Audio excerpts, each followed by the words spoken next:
নির্বাচনী প্রচারণার অংশ হিসেবে আজ চট্টগ্রামে যাচ্ছেন BNP chairman Tarique Rahman.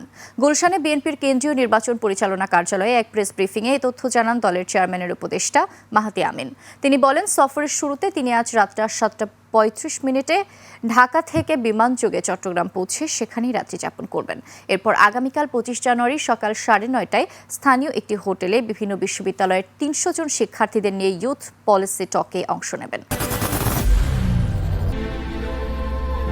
I am Ox. এরপর দুপুরে তিনি চট্টগ্রাম পোলো গ্রাউন্ড মাঠে আয়োজিত নির্বাচনী সমাবেশে অংশ নেবেন। ফেরার পথে ফেনী, কুমিল্লা ও নারায়ণগঞ্জের সমাবেশে অংশ নেবেন তারেক রহমান। প্রেস ব্রিফিংয়ে মাহাতি আমিন আরও বলেন, তারেক রহমান ভারতের সঙ্গে কোনো বিষয়ে চুক্তি করেননি, তাকে নিয়ে মিথ্যাচার করা হচ্ছে বলেও জানান তিনি।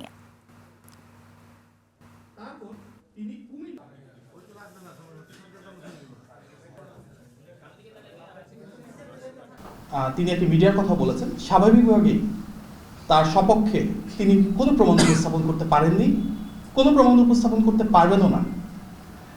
কারণ যে তথ্য মিডিয়া এসেছে বলে তিনি দাবি করেছেন সেটির ন্যূনতম কোনো বাস্তবতা নাই, ন্যূনতম কোনো সত্যতা নাই।